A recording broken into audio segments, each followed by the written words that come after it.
ஜெபிக்கிறோம் அப்பா. ஆண்டவரே, வருஷத்தை நன்மையினால் முடிசூட்டுகிற தேவனே உமக்கு ஸ்தோத்திரம் கர்த்தாவே. ஆண்டவரே, எங்களுடைய பாதைகள் எல்லாம் நெய்யாய் பொழியும்படியான ஒரு ஆசீர்வாதத்தை கர்த்தாவே. ஆண்டவரே, பொருளாதாரத்தில் ஒரு செழிப்பை நீர் எங்களுக்கு தரப்போறதுக்காக உம்மை நன்றி செலுத்துகிறோம் இயேசுவே. ராஜா, உம்மை நன்றியோடு உம்மை துதிக்கிறோம் துதிக்கிறோம் துதிக்கிறோம் அப்பா. பரிசுத்தமுள்ள தேவனே, எங்களை பரிசுத்தமாக்குகிற தேவனே உமக்கு ஸ்தோத்திரம் அப்பா. ஆண்டவரே, இந்த நாளிலே நீர் எங்களை பரிசுத்தப்படுத்தும்படியா ஜெபிக்கிறோம் கர்த்தாவே. ஆண்டவரே, உம்மை தரிசிக்கத்தக்கதான பரிசுத்தத்தை நீர் எங்களுக்கு தரும்படியா ஜெபிக்கிறோம் கர்த்தாவே. ஆண்டவரே, எங்களுக்கு காணப்படுகிற பாவமான காரியங்கள் எல்லாம் விட்டு நாங்கள் மனம் திரும்பி கர்த்தாவே, ஆண்டவரே, பரிசுத்தமுள்ளவர்களாய் மாறி உம்மை தரிசிக்க நீர் எங்களுக்கு உதவி செய்யுங்க இயேசப்பா. ஆண்டவரே, இந்த ஆண்டு உம்முடைய கருத்தில் நாங்கள் ஒப்பு கொடுக்கிறோம் கர்த்தாவே. அப்பா, இந்த ஆண்டு நீர் எங்களுக்கு நன்மையினாலும் கிருபையினாலும் முடிசூட்டுங்க இயேசுவே. எங்களை கர்த்தாவே நீங்க ஆசீர்வதிக்க முடியாது நாங்கள் உம்முடைய சமூகத்தில் கெஞ்சி வந்திருக்கிறோம் அப்பா. ஆண்டவரே, வந்திருக்கிற ஒவ்வொரு குடும்பங்களையும் நீங்க ஆசீர்வதிக்கணும் ராஜா. ஆண்டவரே, வெறுமையாக யாரும் செல்லாதபடி எல்லாரும் உம்முடைய ஆசீர்வாதத்துல நிரப்பி அனுப்புங்க ராஜா.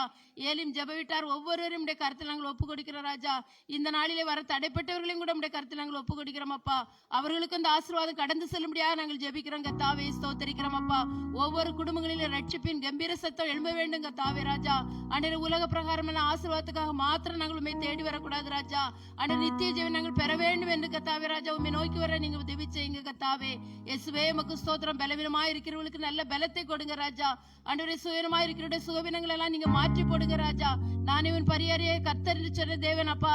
இந்த ஆண்டிலே ஒவ்வொருவரும் நீங்க பலப்படுத்துங்க ராஜா. வயதானவர்களுக்காக நாங்கள் ஜெபிக்கிறோம் கர்த்தாவே. அவர்களுக்கு கழுகுகளை போல பலனை கொடுத்தவர்கள் ராஜா. ஆண்டவரே, வாழ வயதை அவர்களுக்கு கொடுக்க முடியாது நாங்கள் ஜெபிக்கிறோம் அப்பா. நாட்களுக்கு தக்கதான பலனை நீர் ஒவ்வொருவருக்கும் நீங்க கொடுக்க முடியாது ஜெபிக்கிறோம் அப்பா. ஆண்டவரே, உமக்கு ஸ்தோத்திரம். வேலை இல்லாத பிள்ளைகளுக்காக நாங்கள் ஜெபிக்கிறோம் அப்பா. நல்ல வேலை வாய்ப்புகளை கொடுங்க ராஜா. பொருளாதாரத்திலே குறைவுகளோடு காணப்படுகிறவர்களுக்காக நாங்கள் ஜெபிக்கிறோம் கர்த்தாவே. அந்த குறைவுகள் எல்லாம் என் தேவன் நீங்க நிறைவாக்கி கர்த்தாவே. ஆண்டவரே, பொருளாதாரத்துல ஒரு செழிப்பை நீ ஒவ்வொருவருக்கும் நீ கட்டளையிட முடியாது நாங்கள் ஜெபிக்கிறோம் அப்பா. ஏலிம் ஜெப வீட்டார் விசேஷமாக உங்களுடைய கருத்தில் நாங்கள் ஒப்பு கொடுக்கிறோம் அப்பா. ஆண்டவரே, எந்த இடத்துல இருந்தாலும் அவர்களை நீங்க ஆசீர்வதிக்கணும் கர்த்தாவே. இயேசுவே உமக்கு ஸ்தோத்திரம் ஸ்தோத்திரம் ஸ்தோத்திரம் ஸ்தோத்திரம் அப்பா. வந்த ஒவ்வொரு குடும்பங்களுக்காக நாங்கள் உமக்கு நன்றி செலுத்துறோம் இயேசுவே. ஒவ்வொரு பிள்ளைகளுக்காக நன்றி செலுத்துறோம் இயேசுவே. ஆண்டவரே, வாலிப பிள்ளைகளுக்காக நன்றி செலுத்துறோம் கர்த்தாவே. ஆண்டவரே, பிள்ளைகள் கர்த்தாவே ராஜா வாலிப வயதிலே கர்த்தாவே உமக்கு பிரியமாய் நடக்க நீங்க உதவி செய்யுங்க இயேசப்பா. ஆண்டவரே, உமக்கு ஸ்தோத்திரம் ஸ்தோத்திரம் ஸ்தோத்திரம் அப்பா. ஒவ்வொரு குடும்பங்களிலும் சமாதானத்தை நாங்கள் கட்டளையிடும்படியா நாங்கள் ஜெபிக்கிறோம் அப்பா. ஆண்டவருடைய கற்பனைகளின்படி நடந்து கர்த்தாவே தேவ சமாதானத்தை நதியை போல ஒவ்வொருவரும் பெற்றுக்கொள்ள நீங்க உதவி செய்யுங்க இயேசுவே. உமக்கு ஸ்தோத்திரம் ஸ்தோத்திரம் ஸ்தோத்திரம் அப்பா. ஆண்டவரே, இந்த ஆண்டு எங்களுக்கு ஒரு மகிழ்ச்சியான ஆண்டாக ஆண்டவரே, கடந்த ஆண்டிலே நாங்கள் ஜெபித்த காரியங்களுக்கு நிறைவேறாத காரியங்கள் நிறைய உண்டுப்பா. அவைகள் எல்லாவற்றையும் இந்த ஆண்டிலே நீங்க ஒவ்வொருவருக்கும் நிறைவேற்றி கொடுக்க முடியாது ஜெபிக்கிறோம் அப்பா. திருமணம் ஆகாத பிள்ளைகளுக்காக நாங்கள் ஜெபிக்கிறோம் அப்பா. திருமண தடைகளை மாற்றவர்களுக்கு திருமண வாழ்க்கையை நீங்க ஆயத்தப்படுத்தி கொடுங்கப்பா. ஏற்ற துணை நீங்க அவர்களுக்கு கொடுக்க முடியாது ஜெபிக்கிறோங்க தாவே. ஸ்தோத்தரிக்கிறோங்க தாவே. ஆண்டவரே, பிரசவத்துக்காக காத்திருக்கிற பிள்ளைகளுக்கு சுகப்பிரசவத்தை நீங்க கொடுங்க ராஜா. ஆண்டவரே, குழந்தை இல்லாத பிள்ளைகளுக்காக நாங்கள் ஜெபிக்கிறோங்க தாவே. அவருடைய நிந்தைகள் அவமானங்கள் மாறும்படியாக நாங்கள் ஜெபிக்கிறோம் அப்பா. நிந்தையை நீக்கி போடுகிற தேவன் கத்தாவே. அந்த பிள்ளைகளுடைய நிந்தையை மாற்றி கத்தாவே கற்பத்தின் கனியை நீங்க கொடுங்க ஏசப்பா. என் ஜனத்தின் நிந்தையை பூமியில் ராதபடிக்கு, தமது ஜனத்தின் நிந்தையை பூமியில் ராதபடிக்கு முற்றிலும் கர்த்தர் நீக்கி விடுவார் என்று வாக்கு கொடுத்திருக்கிறீரப்பா.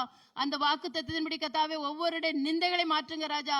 யார் யாரெல்லாம் நிந்தையோடு அவமானங்களோடு இந்த ஆண்டிலே காணப்படுகிறார்களோ ஆண்டவரே, அவர்கள் எல்லாம் சாட்சியாக நீங்க நிறுத்தி அந்த நிந்தைகள் அவமானங்கள் மாறி கத்தாவே. ஆண்டவரே, ஒவ்வொரு குடும்பங்களிலும் ஆசீர்வாதத்தை நீ கட்டளையிடும்படியா நாங்கள் ஜெபிக்கிறோம் கத்தாவே. இந்த நாளின் ஆராதனைக்காக நாங்கள் உமக்கு நன்றி செலுத்துறோம் கத்தாவே. அப்பா, உமக்கு நன்றி ராஜா. ஸ்தோத்திரம் ஸ்தோத்திரம் ஸ்தோத்திரம் ராஜா. இந்த முதல் வாரத்தில் கத்தாவே ராஜா வாக்குத்தத்த ஆராதனைக்காக நாங்கள் காத்திருக்கிறோம் இயேசுவே. ஆண்டவரே, நாங்கள் இந்த வாக்குத்தத்தத்தை பெற்றுக்கொண்டு நாங்கள் கத்தாவே ராஜா ஏனோதான் என்று போகக்கூடாதப்பா. அந்த வார்த்தையின்படி நாங்கள் நடந்து கத்தாவே ராஜா அந்த ஆசீர்வாதங்களை நாங்கள் இந்த ஆண்டிலே சுதந்திரித்துக் கொள்ள வேண்டுமாப்பா. எல்லா காரியங்களிலும் எங்களுக்கு ஆசீர்வாதத்தை கொடுக்க போறதுக்காக ஸ்தோத்தரிக்கிறோம். துதி ஆராதனை ஆசீர்வதிங்க ஆண்டவரே. ஸ்தோத்தரிக்கிறோம் அப்பா. அந்த ஆராதனையிலே தேவன் பிரியப்படும்படியாக மகிழும்படியாக நாங்கள் ஒவ்வொருவரும் கத்தாவே ராஜா முழு இருதயத்தோடு துதித்து கத்தாவே முழு பலத்தோடு துதித்து ஆசீர்வாதங்களை பெற்றுக்கொள்ள உதவி செய்யுங்க. மீதியான நேரம் முழுதும் கிருபையும் பிரசனமும் எங்களோடு இருக்க முடியாது ஜெபிக்கிறோம். துதி கனமை எல்லாம் செலுத்துகிறோம். இயேசு கிறிஸ்துவின் மூலம் ஜெபிக்கிறோம் பிதாவே, ஆமென்.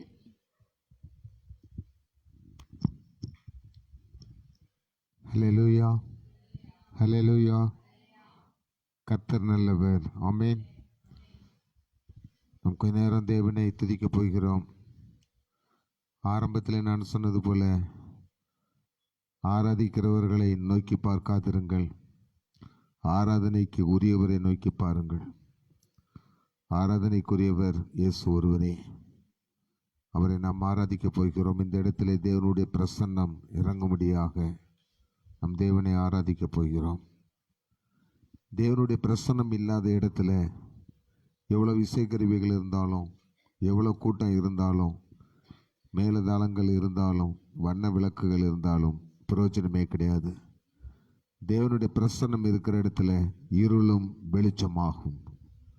தேவனுடைய பிரசன்னம் இருக்கிற இடத்துல மன இருளில் கூட வெளிச்சத்தை ஆண்டவர் உண்டாக்குவார். தேவனுடைய பிரசன்னம் இருக்கிற இடத்துல ஒரு அக்கினி ஸ்தம்பம் இருக்கும்.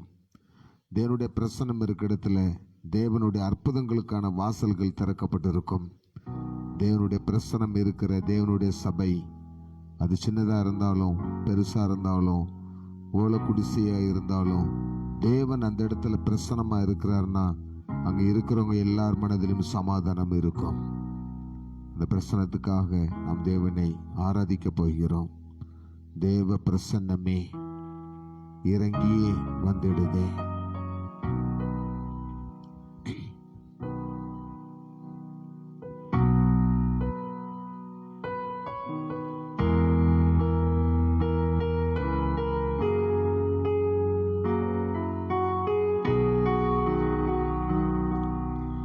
தேவ பிரசன்னமே இறங்கியே வந்திடுதே.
சமாதானம் இருக்கும். நீங்க சமாதானம் இல்லாம இருக்கிறீங்க, தேவனுடைய பிரசன்னம் இருக்கிற இடத்துல ஒரு மனம் நிறையும்படியான ஒரு சந்தோஷம் இருக்கும். நீங்க சந்தோஷமா இருக்கீங்களா? தேவனுடைய மகிமை நம்ம எல்லாமே இந்த பரிசுத்த ஸ்தலத்தில் நிரப்பணுமே. இது பரிசுத்த ஸ்தலம், தேவனுடைய ஸ்தலம். மனிதர்கள் வாசம் பண்ணுகிற ஸ்தலம் அல்ல, தேவன் வாசம் பண்ணுகிற ஸ்தலம். இது நான் விரும்பி இருக்கிறபடியினால் நான் இங்கே வாசம் பண்ணுவேன். ஆண்டவர் நமக்கு அந்த வார்த்தை தான் அந்த எலுமிச்சை போயிட்டு கொடுத்திருக்கிறார். இது நான் தங்கி இருக்கிற ஸ்தலம், இங்கே இதை நான் விரும்பினபடியினால் நான் இங்கே வாசம் பண்ணுவேன். தேவன் வாசம் பண்ணியிருக்கிற இந்த ஸ்தலத்திலே அமர்ந்திருக்கிற உங்களை தேவனுடைய பிரசன்னம் நிரப்பணும். வானத்திலிருந்து ஒரு அபிஷேகம் இன்று நமக்குள்ளே நிரம்பி வழியணும். நீங்க கேளுங்க, துதிக்கிற நேரத்தில் ஆண்டவரே வானத்திலிருந்து இறங்குற அபிஷேகம், ஏன்ட்ட இருந்து ஊழியக்காரன் இருந்து அங்கிருந்து தலையில கை வச்ச நாள் அபிஷேகம் இல்ல இல்ல இல்ல இல்ல இல்ல, வானத்திலிருந்து இறங்குகிற ஒரு அபிஷேகம் நீங்க உங்க மேல இறங்கணும். இந்த வருஷத்தின் ஆரம்பத்தில் இந்த அபிஷேகம் வருஷத்தின் முடிவு வரைக்கும் மட்டுமல்ல, உன் ஆயுசு முழுவதும் உன்னை வழி நடத்த போகிறது. கேட்போமா? வானத்தின் அபிஷேகமே இன்று நமக்குள்ளே நிரம்பி வழியுதே. வானத்தின் அபிஷேகமே இன்று நமக்குள்ளே நிரம்பி வழியுதே. தேவனின் மகிமை நம்மை எல்லாம் பரிசுத்த ஸ்தலத்தில் மூடுதே. தேவனின் மகிமை நம்மை எல்லாம் பரிசுத்த ஸ்தலத்தில் மூடுதே. தேவ பிரசன்னமே இறங்கி வந்திடுதே. ஓ தேவ பிரசன்னமே இறங்கி வந்திடுதே. தேவனின் மகிமை நம்மை எல்லாம் பரிசுத்த ஸ்தலத்தில் மூடுதே. தேவனின் மகிமை நம்மை எல்லாம் பரிசுத்த பரிசுத்த ஸ்தலத்தில் மூடுதே. தேவனின் மகிமை நம்மை எல்லாம் பரிசுத்த ஸ்தலத்தில் மூடுதே. தேவ பிரசன்னமே இறங்கியே வந்திடுதே. தேவ பிரசன்னமே இறங்கியே வந்திடுதே. தேவனுடைய பிரசனத்துல அது ஒரு பறக்கிற அனுபவமா. எசேக்கியேல் தீர்க்கதரிசி தேவனுடைய பிரசன்னத்தால நிரப்பப்படும் பொழுது அவருடைய சரீரம் ஒரு வீட்டில் கிடந்துச்சு. அவருடைய ஆவியை ஆண்டவர் ஒரு இடத்துக்கு கொண்டு போனார். அது எலும்புகள் நிறைந்த பள்ளத்தாக்கு. அவன் சரீரம் எங்கேயோ கிடக்குது. அவருடைய ஆவியை ஆண்டவர் கொண்டு போனார். அதுதான் தேவனுடைய பிரசன்னம். அந்த தேவனுடைய பிரசன்னத்தில் நிறைஞ்சிருக்கும் பொழுது நம்முடைய சரீரம் இப்போ எங்கே இருக்கிறது, ஆனால் நம்முடைய ஆவி தேவனோடு உறவாடுகிறது. ஆராதனை நேரம் என்பது கூடி கும்மாளம் அடிப்பதற்கல்ல. தேவனுடைய ஆராதனை என்பது டான்ஸ் ஆடுறதுக்கல்ல. தேவனுடைய ஆராதனை என்பது நான் உற்சாகத்தில் இருக்கேன்னு வீணு கத்துறது இல்லை. தெளிவாக புரிஞ்சுக்கோங்க. தேவனுடைய ஆராதனை எனக்கும் தேவனுக்கும் ஏற்படுகிற ரகசிய உறவு, எனக்கும் தேவனுக்கும் ஏற்படுகிற ஒரு ரகசிய பேச்சுவார்த்தை. ஆண்டவர் அதைத்தான் விரும்புகிறார். லட்சக்கணக்கான பேர் கூடியிருந்து ஊன் ஆடுறது, கத்துறது, ஓப்போடு, இதெல்லாம் ஆராதனை இல்லை. இதெல்லாம் ஆராதனைகள் இல்லை. ஆராதனை உண்மை உள்ளது. ஆராதனை பரிசுத்தம் உள்ளது. பரிசுத்தம் உள்ள இடத்தில் தான் தேவனுடைய பிரசன்னம் இருக்கும். இன்னைக்கு இந்த இடத்துல தேவனுடைய பிரசன்னம் இருக்கிறது. இந்த பிரசன்னத்தை நீங்க பெற்றுக்கொள்ளணும். அந்த பிரசன்னம் நம்மை குறையில்லாமல் வாழ வைக்கும்.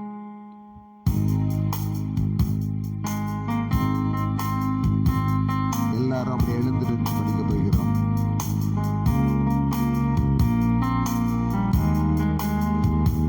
உங்க பிரசன்னத்தில் சிறையில்லாமல் பாருங்க. குறையில்லாமல் வாழ்கிறேன். உங்க பிரசன்னத்தில் சிறையில்லாமல் பறக்கிறேன். உங்க சமூகத்தில் குறையில்லாமல் வாழ்கிறேன்.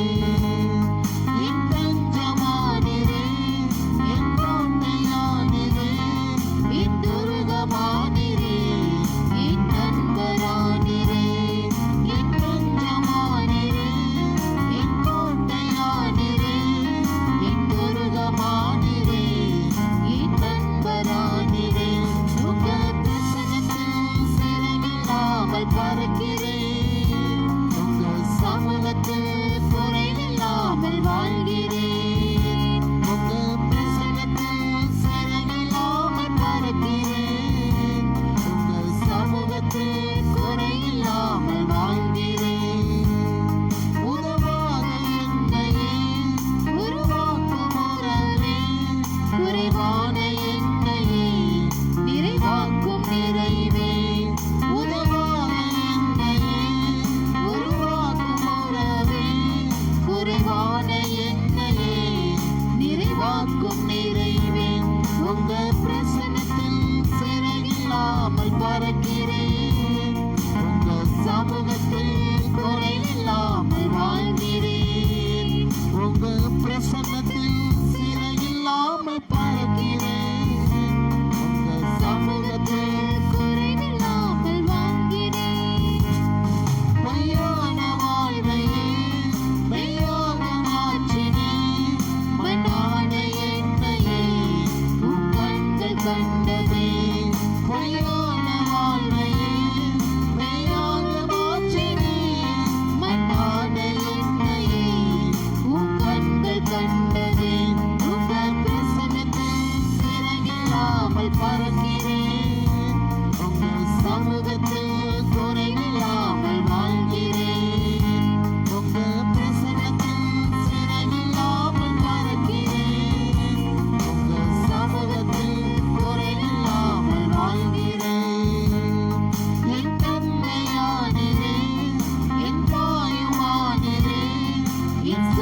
சொந்தமானீரே, என் உயிருமானீரே, என் தந்தையானீரே, என் தாயுமானீரே, என் சொந்தமானீரே, என் உயிருமானீரே. உங்க பிரசன்னத்தில் சிறகில்லாமல் பறக்கிறேன், உங்க சமூகத்தில் குறைவில்லாமல் வாழ்கிறேன். உங்க பிரசன்னத்தில் சிறகில்லாமல் பறக்கிறேன், உங்க சமூகத்தில் குறைவில்லாமல் வாழ்கிறேன். எனக்கு தந்தையுமானவர், என் தாயுமானவர், என் சொந்தமானவர், என் உயிரே என் இயேசு தான். நீங்க ஏற்றுக்கொள்கிறீங்களா? எத்தனையோ பேருக்கு தாய் தகப்பன் இல்லை. எனக்கும் தாய் தகப்பன் இல்லை. ஆனா எனக்கு தாயும் அவரே, தந்தையும் அவரே. சொந்தம் நிறைய இருக்குது, ஆனா அது உண்மை இல்லை. சொந்தம் என்று சொல்லிக்கொள்ள எனக்கு அவர் ஒருத்தர் தான் இருக்கிறார். ஏன்னா அவர் தான் என்ன ஆராய்ந்து பார்க்கிறவர். பணம் இருந்தா சொந்தங்கள் கூடும், குளத்துல மீன் இருந்தா கொக்குகள் வரும், குளம் வத்தி போச்சுன்னா வெடிப்பு தான் இருக்கும்.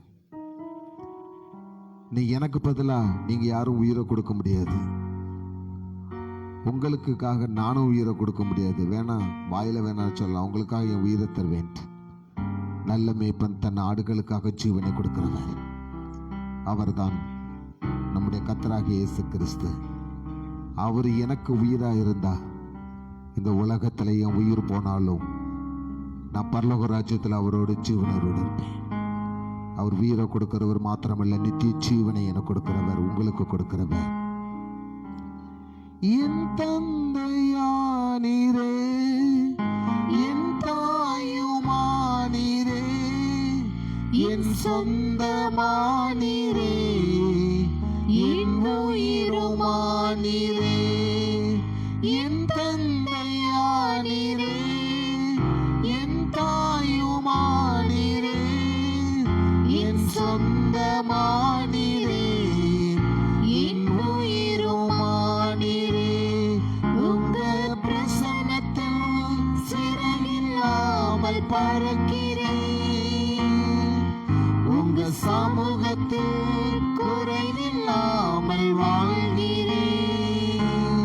உங்க பிரசன்னத்தில் சிறகில்லாமல் பறக்கிறேன், உங்க சமூகத்தில் குறைவில்லாமல் வாழ்கிறேன். நாம் ஜெபிப்போம். அன்பின் ஆண்டவரே, இன்னைக்கு உங்களுடைய பிரசன்னத்தோட தான் நாங்கள் இந்த இடத்துல இருக்கிறோம். நீங்க எங்களுக்குள்ள பிரசன்னமா இருக்கிறீங்க. பொய்யான எங்களுடைய வாழ்க்கையை இனிமே நீங்க மெய்யான நிலைந்து மாற்ற போறீங்க. உங்களுடைய வார்த்தைகளாகிய வேத வசனத்தை எங்கள் ஆயுசு நாட்களுக்கு முழுவதுக்கும், இன்னைக்கு மாத்திரமல்ல, இந்த மாதத்திற்கு மாத்திரமல்ல, இந்த வருஷத்துக்கு மாத்திரமல்ல, என் ஜீவன் உள்ள வரைக்கும் இன்னைக்கு நீங்க கொடுக்கிற வார்த்தை நிறைவேற போகிறது ஆண்டவரே. அதுதான் எங்களுக்கு பொக்கிஷம். அந்த பொக்கிஷத்தை பெற்றுக்கொள்ள நாங்கள் வந்திருக்கிறோம். எங்களை ஒருமுகப்படுத்தும், எங்களுடைய செவிகளை திறந்தருளும், உம்முடைய வார்த்தையை கேட்பதற்கு எங்கள் கண்களை திறந்தருளும், உம்மை தரிசிப்பதற்கு எங்களுடைய இதயத்தை திறந்தருளும், உம்முடைய வார்த்தைகள் உள்ளே செல்வதற்கு தங்கியிருப்பதற்கு எங்களை பலப்படுத்தும், எங்களை ஆசீர்வதியும். இயேசுவின் நாமத்தினாலே ஜெபிக்கிறேன் பிதாவே, ஆமென். உட்காருவோம்.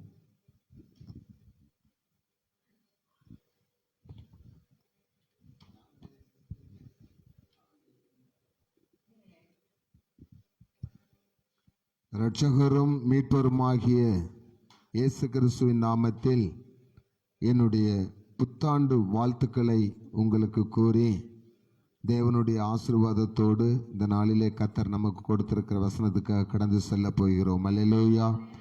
கர்த்தர் உங்களை ஆசீர்வதிக்கட்டும்.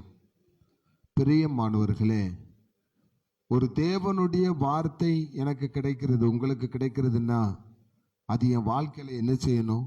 நிறைவேறணும். இல்லாட்டி அது என்ன செய்யணும்? கிரியை செய்யணும். ஒரு டாக்டர்கிட்ட உடம்பு சரியில்லைன்னு போகிறோம், அவங்க கொடுக்குற மாத்திரை இல்லாட்டி அவங்க கொடுக்குற இன்ஜெக்ஷன் எனக்கு என்ன செய்கிறது? கிரியை செய்கிறது, அதனால என் நோய் என்ன செய்கிறது, சுகமாகிறது. ஸ்கூலுக்கோ காலேஜுக்கோ போகிற பிள்ளைங்களுக்கு டீச்சர் சொல்கிற அந்த பாடங்கள் மனசில் புரிஞ்சாதான், மண்டையில் ஏறினாதான் அந்த பிள்ளை பாஸ் ஆஃப் ஃபெயிலாங்கிறது என்ன செய்யும், தெரியும். மக்கு பிள்ளை மாதிரி போயிட்டு மக்கு பிள்ளை மாதிரி வந்தால் கோழி முட்டை தான் என்ன செஞ்சுட்டு இருக்கணும், வாங்கிட்டு இருக்கணும். அப்போ எந்த வார்த்தை, தேவனுடைய வார்த்தை நமக்கு எது கிரியை செய்கிறது அப்படின்னா, ஒரு மனுஷன் நம்மளை பார்த்து கோபம் ஒரு வார்த்தை சொன்னால் திருப்பி அடிக்கணுன்ட்டு உடனே என்ன செய்கிறது, கிரியை செய்கிறது. ஒருத்தர் நமக்கு விரோதமாக ஏதாவது ஒரு காரியம் பண்ணிட்டு அவனை என்னைக்கு நம்ம பழி வாங்கலான்ட்டு அந்த எண்ணங்கள் நமக்குள்ள என்ன செய்கிறது, கிரியை செய்கிறது. அதனால் தேவனுடைய வசனம் பழி வாங்குறதும் இல்லை, தேவனுடைய வசனம் பழி தீர்க்கிறதும் இல்லை.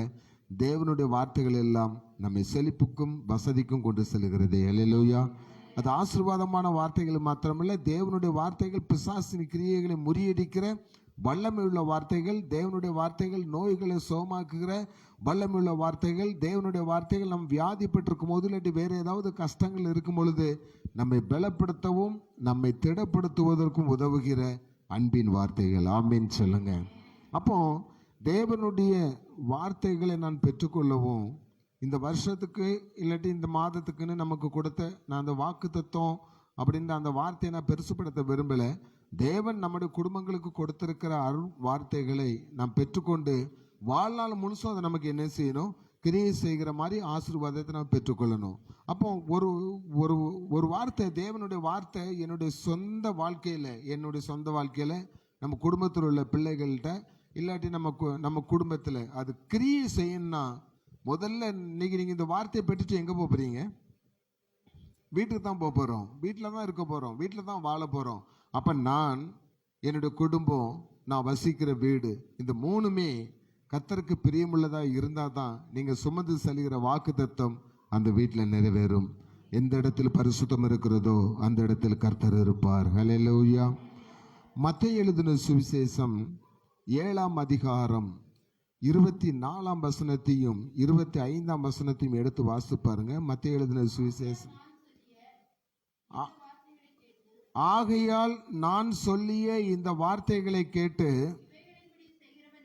இவைகளின்படி செய்கிறவன் எவனோ அவனை கன்மலையின் மேல் தன் வீட்டை கட்டின புத்தியுள்ள மனுஷனுக்கு போதும். முதல்ல தேவனுடைய வார்த்தைகள், காசிராஜன் பைபிள் வேணா முன்னாடி இருக்கு.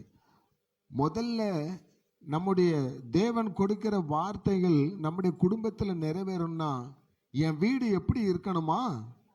கன்மலையின் மேல் கட்டப்பட்ட உறுதியான ஒரு வீடா இருக்கணுமா? வேதம் சொல்லுகிறது அந்த கன்மலை கிறிஸ்துவே. ஹல்லேலூயா. அப்போ கிறிஸ்துவின் மீது அஸ்திபாரம் போடப்பட்டு கிறிஸ்துவின் மீது கட்டப்பட்ட வீடா என் வீடு இருக்கணும். அந்த வீட்டு மேல புயல் அடிச்சாலும் என்ன செய்யாது, உடையாது. வெள்ளமே மோதி அடித்தாலும் அந்த வீடு என்ன செய்யாது, அழிந்து போகாது. அப்போ இன்னைக்கு நான் குடியிருக்கிற வீடு வாடகை வீடா கூட என்ன செய்யலாம், இருக்கலாம். வாடகை வீடா இருந்தாலும் என்னைக்கு நீங்க அந்த வீட்டுக்கு குடி போனீங்களோ அன்னைக்கு அந்த வீடு இயேசுவின் மேல் கட்டப்பட்ட அஸ்திபாரமாக என்ன செய்யணும், மாற வேண்டும். ஆமென் சொல்லுங்க. ரெண்டாவது லூக்கா 19ஆம் அதிகாரம் 9ஆம் வசனத்தையும் 10ஆம் வசனத்தையும் வாசித்து பாருங்க. லூக்கா 19, 9, 10. சீக்கிரமா. இயேசு அவனை நோக்கி, இன்றைக்கு போதும். ரெண்டாவது வீடு எப்படிப்பட்ட இருக்கணுமா? ரட்சிப்பு உள்ள வீடா என்ன செய்யணும், இருக்கணும். இன்றைக்கு இந்த வீட்டுக்கு ரட்சிப்பு வந்ததுன்னு சகைவு குறித்து சொல்லப்பட்டிருக்கிறது. சகைவு ஆண்டவரை பார்ப்பதற்கு போறான். ஆண்டவர் சொல்றாரு, சகைவே நான் வீட்டுக்கு இன்னைக்கு நான் என்ன செய்யணும், வரணும். வீட்டுக்கு வாரேன்னு சொன்ன உடனே அவனுக்கு பயம் கொடுத்துட்டு முதல்ல அவன் செஞ்ச காரியம் என்னன்னா, எல்லா பாவத்தையும் என்ன செஞ்சுட்டான், அவனாவே வாலண்டியரா என்ன செஞ்சுட்டான், அறிக்கையிட்டான். ஏன்னா உள்ள வர்றது யாரு, மகா பரிசுத்தர். அப்போ மகா பரிசுத்தராகி இயேசு இன்னைக்கு என் வீட்டுக்கு வாராரு. நீங்க உங்க வீட்டுக்கெல்லாம் வர போறாரு. யார் வீட்டுக்கெல்லாம் இயேசு வரணும், கைகளை உயர்த்தி காட்டுங்க. அப்ப இன்னைக்கு உங்க வீட்டுக்கு இயேசு வாராருன்னா முதல்ல உங்க வீடு இன்னைக்கு ரட்சிக்கப்பட போகுது. உங்க வீட்டில் உள்ளவங்க ரட்சிக்கப்பட போறாங்க. சகைக்கு ரட்சிப்பு கிடைச்ச மாதிரி உங்க வீட்டில் உள்ளவங்களுக்கு ரட்சிப்பு கிடைக்க போகிறது.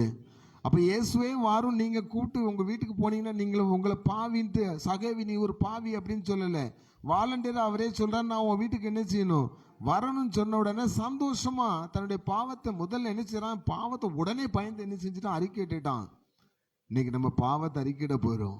அறிக்கையிட்டு என்ன செய்யறான், இயேசுவே எங்க வீட்டுக்கு என்ன செய்யுங்க வாங்கன்னு சொல்லி கூட்டிட்டு போறான். அப்ப இயேசு சொல்லுகிறார், இந்த வீட்டுக்கு இன்னைக்கு ரட்சிப்பு. எங்க அந்த வீட்டுக்குள்ள வந்த பிறகு சொல்லுகிறார், இன்னைக்கு இந்த வீட்டுக்கு ரட்சிப்பு வந்தது. அடுத்த வசனம் சொல்லுகிறாரு, மனுஷகுமாரன் இழந்து போனதை தேடவும் ரட்சிக்கவுமே அந்த வீட்டுக்கு வந்தார். அப்ப இந்த புத்தாண்டுல உங்களுக்கு ஒரு வார்த்தை சொல்றேன். இன்னைக்கு இயேசு கிறிஸ்துவை நீங்க உங்க வீட்டுக்கு கூட்டிட்டு போனீங்கன்னா நீங்கள் இழந்து போனதையெல்லாம் பெற்றுக்கொள்ள போகிறீர்கள். ஹல்லேலூயா, ஹல்லேலூயா. இழந்து போன பொருள் மாத்திரமல்ல, இழந்து போன நகை மாத்திரமல்ல, இழந்து போன உலக பிரகாரமான காரியம் இல்ல. உன்னுடைய வாழ்க்கையில நீ இழந்து போன சந்தோஷம், நீ இழந்து போன சமாதானம், நீ இழந்து போன நிம்மதி, நீ இழந்து போன ஆரோக்கியம் எல்லாவற்றையும் கர்த்தராகிய இயேசு கிறிஸ்து இன்று உனக்கு கொடுக்க போகிறார். உங்க வீட்டில் கொடுக்க போகிறார்.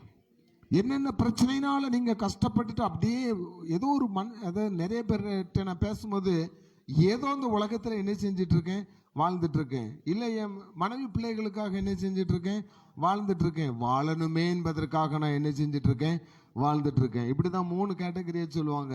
நீ வாழணுமேன்ட்டு நீ வாழ வேண்டாம், உன் மனைவி பிள்ளைகளுக்காக வாழ வேண்டாம், உனக்காக கூட நீ வாழ வேண்டாம். நீ இயேசுவுக்காக நீ வாழ பழகிக்க. நீ இயேசுவுக்காக நீ வாழ பழகிட்டா உன் குடும்பத்தை ஆண்டவர் என்ன செய்வார், வாழ வைப்பார். ஹல்லேலூயா. சொல்லுங்களேன், என் குடும்பத்தை இயேசு வாழ வைக்க போகிறார்.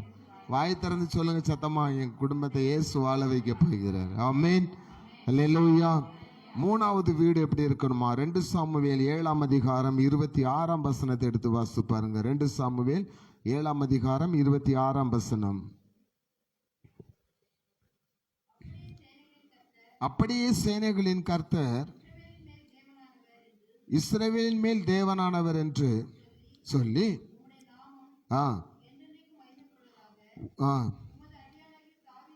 நல்லா கவனிங்க. உமது அடியானாகிய தாவீதின் வீடு உமக்கு முன்பதாக நிலை நிற்பதாக. இப்ப நான் உங்களுக்கு ஒரு ஸ்டேட்மெண்ட் சொல்லி தர போறேன். நான் சொல்லத்துல சொல்லுங்க, உமது அடியானாகிய எங்க வீடு உமக்கு முன்பதாக நிலை நிற்பதாக. உமது அடியானாகிய எங்களுடைய வீடு உமக்கு முன்பதாக நிலை நிற்பதாக. இப்ப மனசுல ஒரு சிலருக்கு வரும், பாஸ்டர் நாங்க வாடகை வீட்டில் இல்ல பாஸ்டர் கிடக்குறோம், எங்களுக்குன்னு சொந்த வீடு இல்லையே. அப்போ தாவீதுக்கு ஆண்டவர் சொன்னார், உனக்கு நான் வீட்டை என்ன செய்ய போறேன், கட்டித்தர போகிறேன். ஏன்னா அவன் கர்த்தருடைய ஆலயத்தின் மீது வாஞ்சையா இருந்தான். அப்ப கர்த்தருடைய ஆலயத்தின் மீது வாஞ்சையா இருந்து இன்னைக்கு வரைக்கும் சொந்த வீடு இல்லை அப்படின்னு நீங்க நினைச்சிட்டு இருந்தீங்கன்னா, இதை பார்க்கறவங்களுக்கும் சரி கேட்கறவங்களுக்கும் சரி ஆண்டவர் சொல்லுகிறார், ஒரு வீட்டை நான் உங்களுக்கு உண்டு பண்ணுவேன். அந்த வீடு எப்படி இருக்குமா, நிலையானதாக இருக்க போகிறது. அல்லேலூயா. ஒரு வீட்டுக்கு குடி வந்த பிறகு அந்த வீட்டை விட்டு நீங்க ஓடி போறது இல்லை. அந்த வீட்டில நிலையா குடியிருக்கும்படி அது கர்த்தருடைய கண்களுக்கு முன்பதாக எப்பவுமே என்ன செய்யுமா, இருக்குமா. அடுத்தாப்புல வீடு எப்படி இருக்குமா? எபேசியர் 2ஆம் அதிகாரம் 20ஆம் வசனத்தை எடுத்து வாசி பாருங்க. எபேசியர் 2:20. யார் வாசித்தாலும் எனக்கு சரி.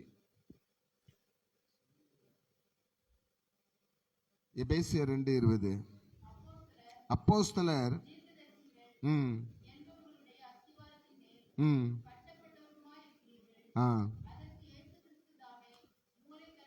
ஆமென். உங்க வீட்டுக்கு யாரு மூளைக்கல்லா இருக்கணுமா? உங்க வீட்டுக்கு தலைக்கல் யாரு? இயேசு கிறிஸ்து. இயேசு கிறிஸ்து தான் உங்க குடும்பத்துல மூளைக்கல்லா இருந்தா, வேதம் சொல்லப்பட்டிருக்கிறது, இயேசு கிறிஸ்து இந்த உலகத்துல ஆகாதது என்று என்ன செய்யப்பட்டாரு, தள்ளப்பட்டு சிலுவையில் அறையப்பட்டார். ஆகாது என்று தள்ளப்பட்ட அந்த கல்லு தான் உலகத்தில் உள்ள எல்லாருக்குமே மூளைக்கல்லாக மாறியது. ஹல்லேலூயா. எல்லா குடும்பத்துக்கும் அவர் தான் மூளைக்கல். மூளைக்கல் ஸ்ட்ராங்கா இருக்கு அப்படின்னா சுவர் என்ன செய்யாது, இடிந்து விழாது. என்ன வந்து மோதலாம் சுவர் இடியாது. அவர் தான் தலைக்கல். ஐஸ்வரும் கனமும் அவரால் தான் என்ன செய்கிறது, வருகிறது. ஒரு மனிதனை மேன்மைப்படுத்தும் உயர்த்தவும் அந்த தலைக்கல்லாகி இயேசு கிறிஸ்துவால் தான் முடியுமே தவிர நம்முடைய சொந்த உழைப்பினாலோ சொந்த பலத்தினாலோ நம்மகிட்ட இருக்கிற எல்லா பாரம்பரியங்களில் வச்சு ஒண்ணுமே என்ன செய்யாது, நடக்காது. நீ சொந்த இடமா இருந்தாலும் கூட அந்த வீட்டில் இயேசு தலைக்கெல்லாம் மூளைக்கெல்லாம் இருக்கிறார் அப்படின்னாச்சுன்னா உங்களுடைய உயர்வை, உங்களுக்கு வருகிற ஆசீர்வாதங்களை தடுக்க யாரால முடியாது. ஒருவேளை சத்ருவானை உங்க குடும்பத்தை அழிக்கலாம், சத்ருவானை உங்க ஆசீர்வாதத்தை கெடுக்கலாம்னு ஓடி வந்தா கூட அவன் வீட்டை பார்க்கும்போது யாருடைய வீடு? இயேசுவின் வீடு. அது ரட்சிக்கப்பட்ட வீடு. அடுத்தப்பல கண்மலையாக இயேசுவின் மேல் கட்டப்பட்ட வீடு. கர்த்தருக்கு முன்பதாக நிலையான இருக்குன்னா கர்த்தர் அங்க இருக்கிற அவன் கண்ணுக்கு தெரியும். அடுத்தாப்புல அந்த வீட்டின் தலைவரா யார் இருக்கிறா? இயேசு கிறிஸ்து இருக்கிறார். இவனால உள்ள என்ன செய்ய முடியாது? வரவே முடியாது. அடுத்தாப்புல வேதம் சொல்லுகிறது பாருங்கள், எபேசியர் 2:22 எடுத்து வாசித்து பாருங்க. அவர் மீது நீங்களும்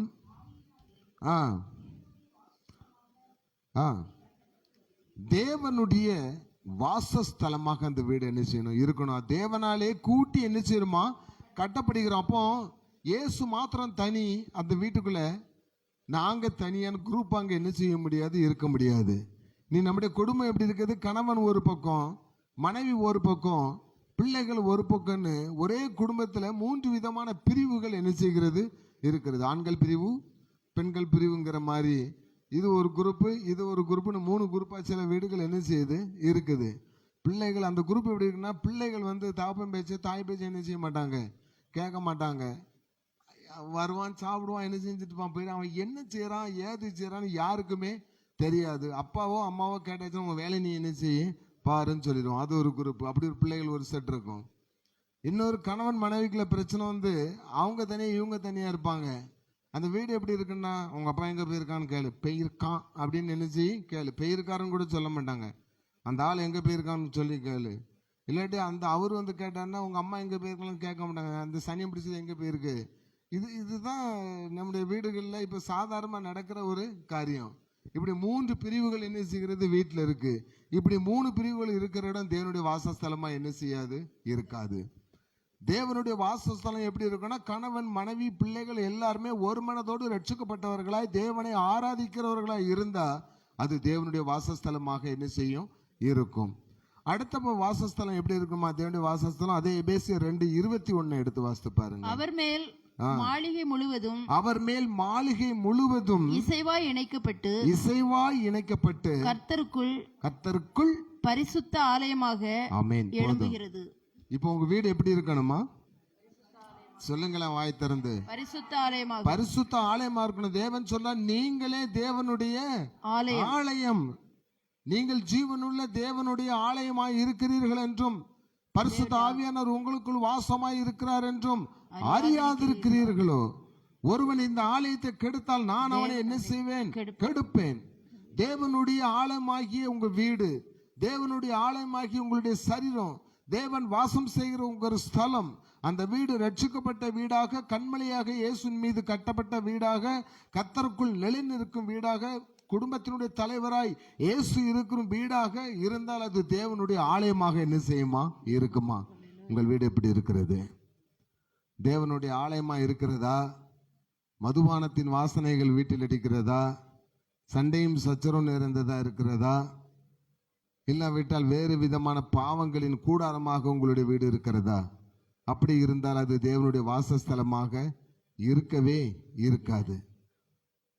கடைசியாக தேவனுடைய அந்த வாசஸ்தலம் அவங்க எப்படி இருக்கணுமா? எபேசியர் 2:19 என்ன சொல்லுகிறது பாருங்கள்.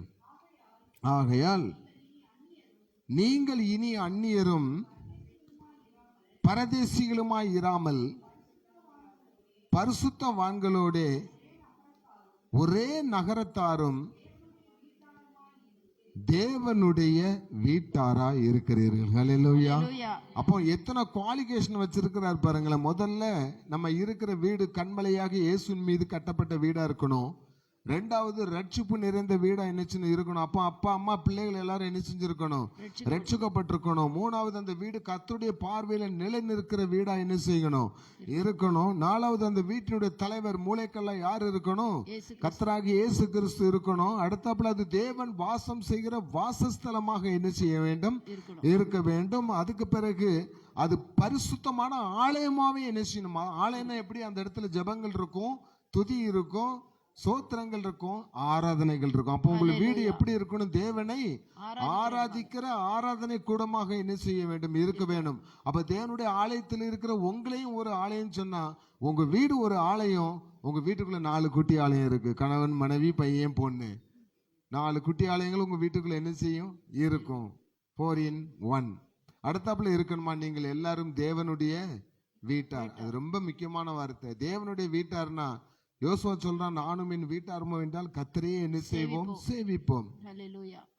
அப்போ நமக்கு இந்த தகுதி நமக்கு இருக்குதான் முதல்ல பார்க்கணும். ஆனா நம்முடைய வீடு எப்படி இருக்குன்னு பைபிள் சொல்லுது பாருங்களேன். மத்தேயு எழுதின சுவிசேஷம் 12ஆம் அதிகாரம் 43 முதல் 45 எடுத்து வாசிங்க. மத்தேயு 12 43 முதல் 45. ஆமா. அசுத்த ஆவி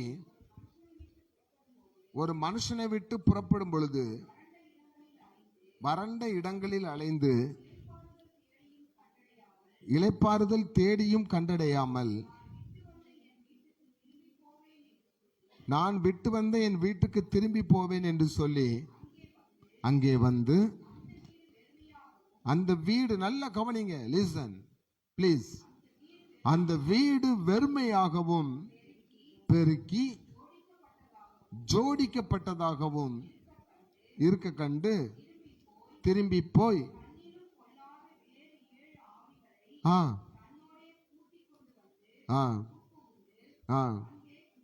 போதும். ஆண்டவர் சொல்றாரு, முதல்ல ஒரு 7 குவாலிஃபிகேஷன் சொன்னாரு. ஆனா இப்போ ஒரு சொல்றாரு, இப்போ உங்க வீடு எப்படி இருக்குன்னு சொல்றாருன்னா, ஜோடிக்கப்பட்ட வீடா என்ன செய்கிறது? இருக்கிறதா. ஏன்னா நீங்க ஆண்டவரை ஏற்றுக்கொண்டு ஏற்கனவே உங்க குடும்பத்துல பிரச்சனைக்கு பாத்திரமா இருந்த பிசாசு என்ன செஞ்சிருச்சு? துரத்தப்பட்டுருச்சு. அதோட உங்களுக்கு சரின்னு என்ன செஞ்சிட்டோம்? விட்டுட்டோம். இது எப்படி ஜோடிக்கப்பட்டிருக்கிறதா? சோத்திரங்கள் இருக்கிறது, துதி இருக்கு, ஜபம் இருக்கு, உபவாசம் இருக்கு. இதெல்லாம் ஜோடிக்கப்பட்ட மாதிரி தான் இருக்கு தவிர இதுக்கு சொந்தக்காரரான ஆண்டவர் அந்த இடத்துல இல்லை. எங்க வீட்டுல நாங்க எல்லாரும் நல்ல ஜெபம் பண்றோம், நாங்க எங்க வீட்டுல உபவாசம் இருக்கிறோம், நாங்க எப்பவும் தேவன் என்ன செய்யறோம்? சோத்தரிக்கிறோம், குடும்ப ஜெபம் பண்றோம். இதுதாங்க ஜோடனைன்னு சொல்லியிருக்கு. அந்த வீட்டுல உன் குடும்ப ஜெபத்தை கேட்கறக்குரியவர் இல்ல, உன் துதி ஆராதனை ஏற்றுக்கொள்கிற அந்த இடத்துல இல்ல, உங்களுடைய சோத்திரங்கள் எல்லாம் கேட்டு சந்தோஷப்படுகிறவர் அந்த இடத்துல இல்ல, தேவ பிரசனமே அந்த இடத்துல இல்ல. ஆனா தேவ பிரசனங்கிற போர்டு அங்க என்ன செய்கிறது? இருக்கிறது. இந்த வீடு கர்த்தருக்கு முன்பதாக எப்பவும் எப்படி இருக்கும்? ஆசீர்வாதமா இருக்குன்னு போர்டு இருக்குது. இயேசுவே இந்த வீட்டினுடைய தலைவருங்கிற போர்டு என்ன செய்கிறது? இருக்கிறது. இப்படி பலவித போர்டுகளை மாட்டி வச்சு வாக்கு தத்தங்களால் என்ன செய்திருக்கு? வீடு அலங்கரிக்கப்பட்டு நிறைய வசன போர்டு, இயேசுவானர் படம், அதுக்கு இதெல்லாம் மாட்டி வச்சு, சிலுவைகளெல்லாம் வச்சு மாட்டி வச்சு அலங்கரிக்கப்பட்ட வீடாக இருக்கிறதே தவிர அந்த அலங்காரத்துக்குரிய ஆண்டவர் அந்த வீட்டில் இல்லை. அவர் இல்லாததுனால உங்களுடைய துதி, சோத்திரம், ஜபம் எதுவுமே பதில் என்ன செய்யல? கொடுக்கல. ஆண்டவர் சொல்றாரு, 2 இதையும் சொல்லிட்டாரு. முதல்ல உன் வீடு எப்படி இருக்கணும்னு சொல்லிட்டாரு. ஆனா உங்க வீடு இப்போ என்ன செய்யுது? எப்படி இருக்குது அப்படின்னு சொல்லிட்டாரு. இப்போ வாக்குத்தத்த வசனத்தை நம்ம பெற்றுக்கொள்வதற்கு முன்னாடி நம்ம முழங்கால் படிட்டு ஜெபிக்க போகிறோம். ஆண்டவர்கிட்ட என்னுடைய வீடு ரட்சிக்கப்பட்ட வீடா என்ன செய்யணும்? மாறணும். நீங்க வாசம் செய்கிற வாசஸ்தலமா என்ன செய்யணும்? மாறணும். இன்னைக்கு நீங்க கொடுக்கிற இந்த வார்த்தைகள் என் வாழ்க்கையில என்ன செய்யணும்? நிறைவேறணும் அப்படின்னு சொல்லி நம்ம பாரத்தோடு என்ன செய்ய போறோம்? ஜபிக்க போகிறோம். எல்லாரும் முழங்கால் படியிடுவோம்.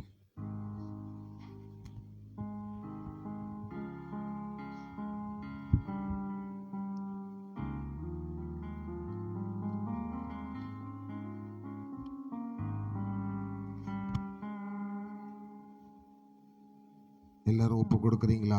ஆண்டவரே, எங்களுடைய உள்ளத்துல நீங்க வந்து தங்கணும் அப்பா. எங்க வீடு நீங்க தங்குற வாசஸ்தலமாக மாறணும். எங்களுடைய பழைய வாழ்க்கையெல்லாம் ஒளிஞ்சு போகணும். இன்னைக்கு நீங்க கொடுக்கிற இந்த வார்த்தை, வாக்குத்தத்தம் எங்க குடும்பத்துல நிறைவேறணும்னு சொல்லி நம்ம ஜெபிக்க போய்க்கிறோம். எல்லாரும் ஒப்பு கொடுக்க போய்க்கிறோம். ஜெபிக்க போய்கிறோங்கிறது சொல்றதை விட ஒப்பு கொடுக்க போய்கிறோம். எல்லாரும், யாரும் ஒருத்தர் முகத்தை ஒருத்தர் பார்க்க வேண்டாம். நம்ம ஆண்டவர்கிட்ட ஒப்பு கொடுப்போம். எந்த உள்ளம் தங்கும் இயேசு நாயகா, என் குடும்பத்தில் நீங்க தங்கணும்னு சொல்லி ஆண்டவர்கிட்ட ஒப்பு கொடுப்போமா?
வாக்குத்தத்தத்தை நம்ம கேட்டு நம் கரங்களை தட்டி இயேசு நாமத்தை மகிமைப்படுத்தி ஒரு 5 நிமிடம் அதுக்கு ஒரு சின்ன விளக்கத்தை கொடுத்து நாம் ஜெபித்து முடிக்க போகிறோம். யோவேல் தீர்க்கதரிசியின் புஸ்தகம் 2ஆம் அதிகாரம் 19ஆம் வசனத்தை நாம் வாசிக்க கேட்போம். யோவேல் 2ஆம் அதிகாரம் 19ஆம் வசனம். சோத்திரம் சொல்லிக்கிட்டே இருங்க. யோவேல் 2ஆம் அதிகாரம் 19ஆம் வசனம். கர்த்தர் மறுமொழி கொடுத்து தமது ஜனத்தை நோக்கி, இதோ நான் உங்களை இனி புறஜாதிகளுக்குள்ளே நிந்தையாக வைக்காமல் உங்களுக்கு தானியத்தையும் திராட்சரசத்தையும் எண்ணெயும் கொடுத்தேன், நீங்கள் அதனால் திருப்தியாவீர்கள். மீண்டும் ஒரு காய் நாம் வாசிப்போம். கர்த்தர் மறுமொழி கொடுத்து தமது ஜனத்தை நோக்கி, இதோ நான் உங்களை இனி புறஜாதிகளுக்குள்ளே நிந்தையாக வைக்காமல் உங்களுக்கு தானியத்தையும் திராட்சரசத்தையும் எண்ணெயையும் கொடுத்தேன், நீங்கள் அதனால் திருப்தியாவீர்கள். இனி பிரஜாதிகளுக்குள்ளே கர்த்தர் உங்களை நிந்தையாக வைக்காமல், அல்லேலூயா சொல்லுங்க, உங்களுக்கு தானியத்தையும் திராட்சரசத்தையும் எண்ணெயையும் கொடுத்தேன், நீங்கள் அதனால் திருப்தி ஆவீர்கள். ஆமேன் சொல்லுங்க. கரங்களை தட்டி இயேசு நாமத்தை மகிமைப்படுத்தி நாம் உட்காரலாம். தயவுசெய்து உட்காருவோம்.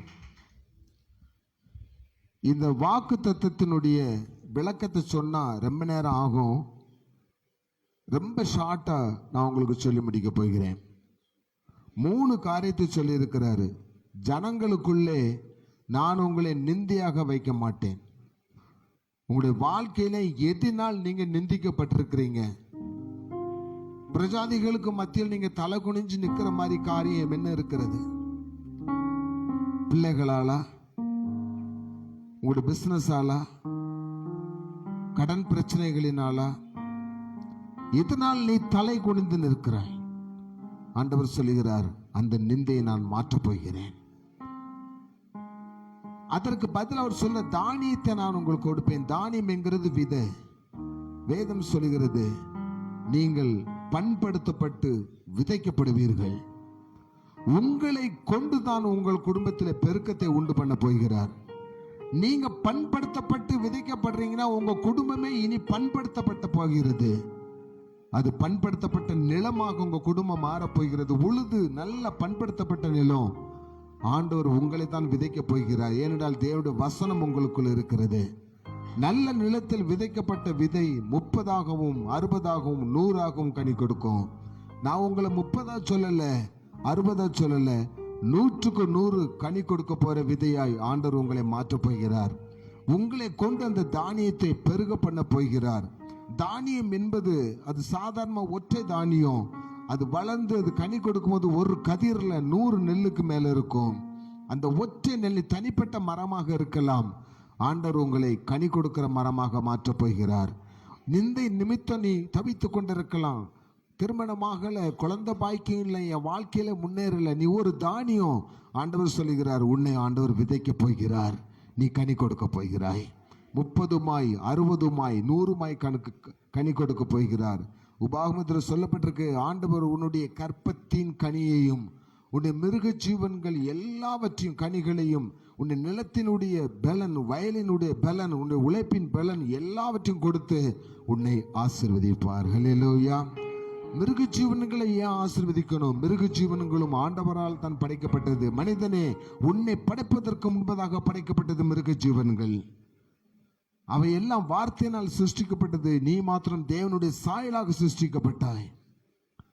அந்த மிருக ஜீவன்கள் கூட ஆண்டவர் நினைக்காம அதை விட்டு விடாம அந்த மிருக ஜீவன்களையும் ஆசீர்வதிப்பேன்னு சொன்னா, தேவனுடைய சாயலால் படைக்கப்பட்ட உங்களை ஆசீர்வதிக்காமல் இருப்பாரா? உங்களை அப்படியே சந்ததி இல்லாமல் போக பண்ணுவாரா? உங்களை வளர்ச்சி அடையாத குடும்பமாக வைத்திருப்பாரா? உங்களை கொண்டுதான் பெருக்கம் ஏற்பட போகிறது. அருமை சகோதரியே, உன்னை கொண்டுதான் பெருக்கம் ஏற்பட போகிறது. அருமையான சகோதரனே, உன்னுடைய உழைப்பின் மூலமாகத்தான் உன் குடும்பம் அதிகமாக உயரப் போகிறது. அங்கே தானியம் பெருக போகிறது.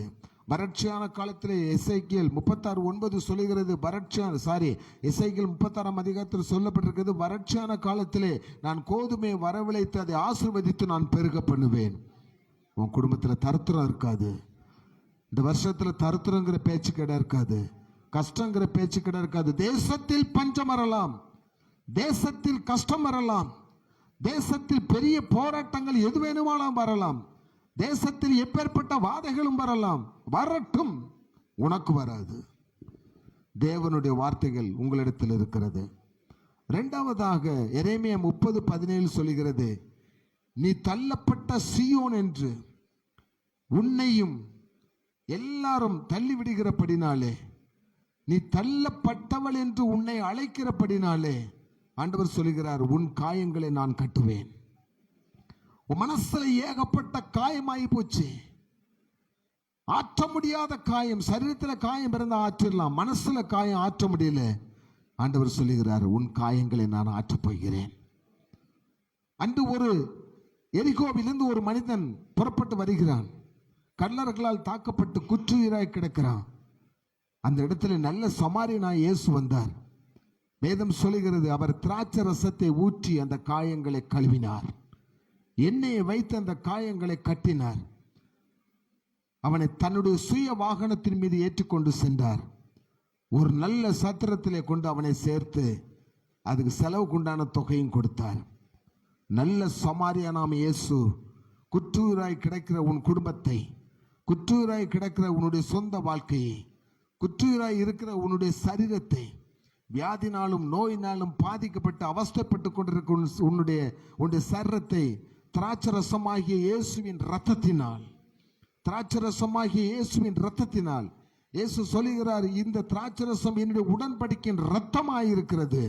இது சகல பாவங்களையும் நீக்கும், சகல நோய்களையும் நீக்கும், சகல வியாதிகளையும் நீக்கும். அந்த இயேசுவின் இரத்தத்தின் வல்லமையினால் உனக்குள் இருக்கிற பிசாசின் கிரியைகள் எல்லாம் அகன்று போகும். அந்த இயேசுவின் இரத்தத்தின் வல்லமையினால் சாத்தான் உன்னை தொட முடியாது.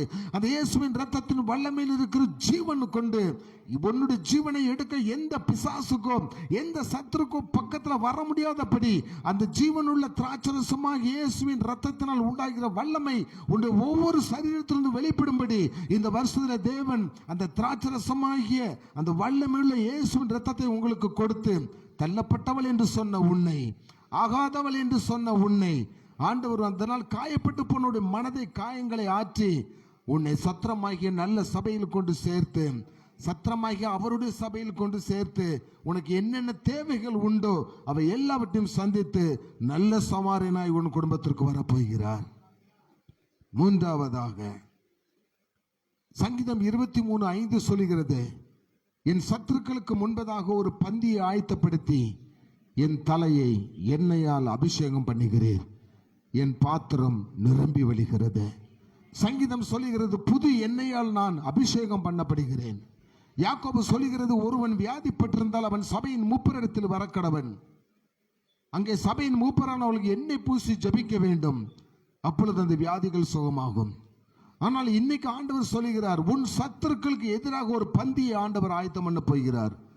உன் குடும்பத்திற்கு விரோதமாக சத்துரு இருக்கிறான் அல்லவா, உன் பிள்ளைகளுடைய வாழ்க்கைக்கு விரோதமாக சத்துரு இருக்கிறான் அல்லவா, உன்னுடைய தொழிலுக்கு விரோதமாக சத்துரு இருக்கிறான் அல்லவா. ஆண்டவர் சொல்லுகிறார், நான் உன்னை அபிஷேகம் பண்ண போகிறேன். அபிஷேகம் இல்லாத பெற்றுக்கொள்ள முடியாதவங்களுக்கெல்லாம் தேவன் ஒரு பெரிய அபிஷேகத்தை இன்னைக்கு கொடுக்க போகிறார். இந்த வருஷத்துக்குள்ள அந்த அபிஷேகத்தை நீங்க பெற்றுக்கொள்ள நினைக்காதீங்க. டுடே, இப்பொழுது நீங்க அதை பெற்றுக்கொள்ளணும். அந்த அபிஷேகம் உன் பாத்திரத்தை நிரம்பி வெளியே செய்ய போகிறது. உன் குடும்பத்தில் உள்ள குறைவுகளை எல்லாம் நிறைவாக்க போகிறது. அந்த வாக்குத்தத்த வசனம் சொல்லுகிறது, தானியத்தையும் திராட்சரசத்தையும் எண்ணெயும் நான் உங்களுக்கு கொடுப்பேன் சொல்லல, ஆல்ரெடி கொடுத்தேன், நீங்கள் அதனால் திருப்தி அடைவீர்கள். ஹல்லேலூயா. அப்ப இந்த வருஷம் உங்களுடைய குறைவுகள் எல்லாவற்றையும் ஆண்டவர் மாற்றி நீங்க திருப்தி அடைகிற ஆசீர்வாதத்தை கொடுக்க போகிறார். திருப்தி அடைகிற ஒரு ஆசீர்வாதம், எல்லாவற்றையும் திருப்தி. சகோதரி, நீ ஓலை வீட்டில் இருக்கலாம், சகோதரனை நீ வாடகை வீட்டில் இருக்கலாம், சகோதரி நீ ஒரு இடிந்து போன வீட்டில் இருக்கலாம், உன்னுடைய தொழிலில் நெருக்கம் இருக்கலாம், உன்னுடைய வாழ்க்கையில துன்பம் இருக்கலாம், சத்துருக்களின் தொண்டை உனக்கு அதிகமாக இருக்கலாம், நீ நிந்தைகளினாலும் அவமானத்தினாலும் சூழப்பட்டிருக்கலாம். ஆனால் உன்மேல் ஊற்றப்படுகிற தேவனுடைய எண்ணெயாக அபிஷேகம் உன்னை உயர்த்த போகிறது. நீ விடுதலையாக்கப்பட போகிறாய். Jesus is a redeemer. Jesus does miracles. அவர் உங்களை விடுவிக்கிறவர், அவர் அற்புதங்களை செய்கிறவர். இந்த வருஷத்துல இந்த வசனங்கள் உன்னுடைய வாழ்க்கையில நிறைவேற போகுது. நீ தேவனுடைய வீட்டாராய் மாறணும். உன் வீடு தேவன் வாசம் செய்கிற வாசஸ்தலமா மாறணும். உங்க வீட்டில் ரட்சிப்பு இருக்கணும். உங்க வீட்டின் தலைவராய் இயேசு இருக்கணும். உன் வீடு இயேசுவின் மீது கட்டப்பட்ட கண்மலையின் வீடா இருக்கணும். ஒருங்கிணைக்கப்பட்ட வீடா இருக்கணும். ஜோடிக்கப்பட்ட வீடா இல்ல. நீ ஜோடிக்கப்பட்ட வீடா இருந்து உன்னைய நீ ஏமாற்றிக் கொண்டிருக்காதே. நான் கிறிஸ்தவன் என்று சொல்லாதே. நான் கிறிஸ்தவன் என்று சொல்லாதே. நான் விசுவாசி என்று சொல்லாதே. என் குடும்பம் கிறிஸ்தவ குடும்பம் சொல்லி யாரை ஏமாற்ற பார்க்கிறாய்? நீ பாஸ்டரை ஏமாத்தலாம், நீ உலகத்துல ஏமாத்தலாம், பக்கத்து வீட்டுக்காரனை ஏமாத்தலாம். இந்த வாக்குத்தத்தத்தை கொடுத்த இயேசுவை நீ ஏமாற்ற முடியாது. இந்த வாக்குத்தத்த வசனம் உனக்கு அப்படி இருக்கும் இப்படி இருக்கும் சொல்ல பொய் சொல்ல நான் ஒரு தீர்க்கதரிசியும் கிடையாது. நான் ஒரு பெரிய வல்லமையுள்ள ஊழியக்காரனும் கிடையாது. தேவன் எந்த வார்த்தையை கொடுத்துக்கிற அந்த வார்த்தையை சொல்லுகிற தேவனுடைய வேலைக்காரனாக இருக்கிறேன். இந்த முதலில் சொன்ன அந்த 7 விதமான காரியங்கள் உன் வீட்டில் இருக்குமானால் ஆண்டவர் உன் குடும்பத்துக்கு தானியத்தை கொடுப்பார். ஆண்டவர் உன் குடும்பத்துக்கு திராட்சரசத்தை கொடுப்பார். ஆண்டவர் உன் குடும்பத்துக்கு எண்ணெய் கொடுப்பார். தானியமாகிய வசனம் உன் குடும்பத்தில் வளர வளர உன் குடும்பம் வளர்ச்சி அடையும். திராட்சரசமாகிய இயேசுவின் ரத்தம் உன் குடும்பத்தில் இருக்க ஒரு நோயும் உனக்கு வராது, ஒரு பேயும் வராது, ஒரு சத்ருவும் வரமாட்டான். தேவனுடைய அபிஷேகத்தின் எண்ணெய் உன் மீது ஊற்றப்பட எந்த விதமான பிரச்சனை வராது. அபிஷேகத்தினால் நுகங்கள் முறிக்கப்படுமே, உன் கட்டுகள் அறுக்கப்படுமே, உன் பிள்ளைக்கு இருக்கிற கட்டு அறுக்கப்படுமே, கற்பத்தின் கட்டுகள் அறுக்கப்படுமே, திருமண தடைகள் உடைக்கப்படுமே, திருமணத்துக்கு எதிரான காரியங்களை கொண்டு வருகிற சாத்தானின் தலை நொறுக்கப்படும் அல்லவா? அது ஒரு அக்கினியின் அபிஷேகம் அல்லவா? இந்த வாக்கு தத்தத்தை உங்களுடைய வாழ்க்கையிலே நீங்கள் அனுபவிக்க வேண்டுமானால் நீங்கள் தேவனுடைய வீட்டாராய் மாறும்படி நாம் ஜெபிக்க போகிறோம். ஜெபிப்பதற்கு முன்பதாக சந்தோஷமாய் இருங்க, எப்பொழுதும் சந்தோஷமாய் என்கிற பாடலை நாம் படித்து 2 ஸ்டான்ஸா படித்து நாம் ஜெபிக்க போகிறோம்.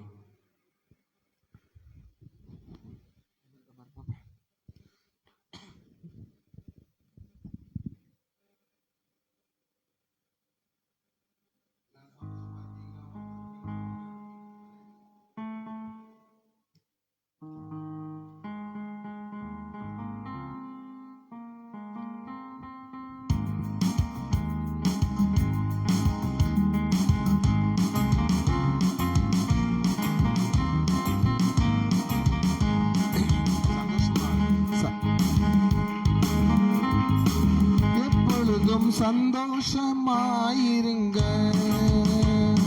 சந்தோஷமாயிருங்க, எப்பொழுதும் சந்தோஷமாயிருங்க. உயர்வானாலும் தாழ்வானாலும், உயர்வானாலும் தாழ்வானாலும் சர்வவல்ல தேவன் நம்மோடு இருக்கிறார். சர்வவல்ல தேவன் நம்மோடு இருக்கிறார். சந்தோஷமாயிருங்க, எப்பொழுதும் சந்தோஷமாயிருங்க. நெருக்கத்தின் நேரத்திலும் கண்ணீரின் பாதையிலும், எல்லாரும் சேர்ந்து நெருக்கத்தின் நேரத்திலும் கண்ணீரின் பாதையிலும் நம்மை காண்கின்ற தேவன் நம்மோடு இருப்பதால் சந்தோஷமாயிருங்க. நம்மை காண்கின்ற தேவன் நம்மோடு இருப்பதால் சந்தோஷமாயிருங்க. சந்தோஷமாயிருங்க, எப்பொழுதும் சந்தோஷமாயிருங்க. சந்தோஷமாயிருங்க, எப்பொழுதும் சந்தோஷமாயிருங்க. என்னதான் நேர்ந்தாலும் சோர்ந்து போகாதீங்க. என்னதான் நேர்ந்தாலும் சோர்ந்து போகாதீங்க. நம்மை அழைத்த தேவன் கைவிட மாட்டார். சந்தோஷமாயிருங்க. நம்மை அழைத்த தேவன் கைவிட மாட்டார். சந்தோஷமாயிருங்க. சந்தோஷமாயிருங்க, எப்பொழுதும் சந்தோஷமாயிருங்க. சந்தோஷமாயிருங்க, எப்பொழுதும் சந்தோஷமாயிருங்க. நாம் ஜெபிக்கலாமா? எல்லாரும் எழுந்திருந்து ஜெபிக்க போகிறோம். ஆண்டோட ஒப்பு கொடுத்து நம்ம ஜெபிப்போம். ஆண்டவரே, நீங்க கொடுத்திருக்கிற வார்த்தைகள் இந்த எங்கள் கையில் கொடுக்கப்பட்டிருக்கிற அது ஒரு அட்டை, கலர் அட்டை, ஸ்டிக்கர் தான். நீங்கள் வீட்டு வாசல்லையும் ஒட்டலாம், எங்கே வேணாலும் ஒட்டி வைக்கலாம். ஆனால் அந்த வார்த்தை உங்கள் குடும்பத்தில் நிறைவேறணும். அதுதான் எங்களுடைய ஆசை. கடந்த ஆண்டு வாதை நிறுத்தப்பட்டதுங்கிற வாக்குத்தத்தம் கொடுக்கப்பட்டது. உண்மையிலே தேசம் முழுவதும் அந்த வாதை நம் கூடாரத்தை அணுகாதபடி ஆண்டவர் நிறுத்தினார் அல்லவா? தேவனுடைய வாசஸ்தலமாக உங்களுடைய வீடு இருந்தபடினால தானே ஆண்டவர் உங்கள் குடும்பத்திற்கு வராதபடி நிறுத்தினார். நம்ம யாருக்கெல்லாம் ஜெபித்தோமோ அவங்க வாசஸ்தலங்களுக்கு கூட அந்த வாதையை ஆண்டவர் நிறுத்தினார் அல்லவா? இந்த வருஷம் இந்த வாக்குத்தத்தம் உங்களுக்கு கொடுக்கப்பட்டிருக்குன்னா, ஆண்டவர் சொன்னதை செய்கிறவர், நேற்றும் இன்றும் என்றும் மாறாதவர். அவர் தம்முடைய வார்த்தையினால் சொன்னதை, தம்முடைய வாக்கினால் சொன்னதை தம்முடைய கரத்தினால் நிறைவேற்றுகிறவர். அல்லேலூயா, அல்லேலூயா. உங்களுடைய குடும்பத்தில் இது நிறைவேற வேண்டும் என்று நான் ஆசைப்படுகிறோம். ஏன்னா இது நாங்கள் சுயமாக எடுத்தது கிடையாது. உங்களை சந்தோஷப்படுத்த வேண்டும் என்பதற்காகவோ, உங்களை மகிழ்ச்சியாக்க வேண்டும் என்பதற்காகவோ நாங்கள் அப்படி வசனத்தை தேடி பிடிச்சு கண்டுபிடிச்சு எடுத்ததும் கிடையாது. ஜெபித்து கொண்டிருந்தோம். எனக்கு கொடுத்த அதே வார்த்தையை தான் என்னுடைய அன்பான மனைவிக்கும் ஆண்டவர் கொடுத்தார். இதே வசனத்தை இன்னொரு ஊழியக்காரர் எனக்கு உறுதிப்படுத்தினார். அதுக்கு பிறகுதான் இது பிரிண்டுக்கே போகப்பட்டது. அதுதான் கர்த்தர். அல்லேலூயா. பிதா, குமாரன், பரிசுத்த நாமத்தினாலே இந்த வார்த்தைகள் உங்களுடைய குடும்பத்தில் நிறைவேற வேண்டும் என்று நீங்கள் ஆண்டவர்கிட்ட ஒப்பு கொடுங்க. எங்களை அதிகமாக நேசிக்கிற நல்ல தகப்பனே, அருமையான இந்த ஜெப வேலைக்காக நாங்கள் நன்றி செலுத்துகிறோம். நேர் இதுவரை எங்களோடு இருந்து வசனிப்பான வார்த்தைகளையோ, பொய்யான வார்த்தைகளையோ, ஆசீர்வதிக்கும் வார்த்தைகளையோ நாங்கள் சொல்லி இந்த ஜனங்களை ஏமாற்றாதபடி சத்தியத்தின் வார்த்தையை கொடுத்தீர் ஆண்டவரே. ஒரு ஷெடியூலோட தான் கொடுத்துருக்கீங்க. இந்த வார்த்தை உன் வாழ்க்கையில் நிறைவேறணும், எப்படி இருக்கணும், உன் குடும்பம் எப்படி இருக்கணும் கற்றுக் கொடுத்துருக்கீங்க. இதை நாங்கள் கேட்கிறவராய் மாத்திரமல்ல, எங்கள் குடும்பத்தில் நிறைவேற்றுவர்களாய் இருக்கணும் அப்பா. இந்த குடும்பத்தில் இருக்கிற நிந்தனைகள் நீங்கட்டும். பிரஜாதிகளுக்குள்ளே நான் உங்களுக்கு இருக்கிற நிந்தை நீக்குவேன்.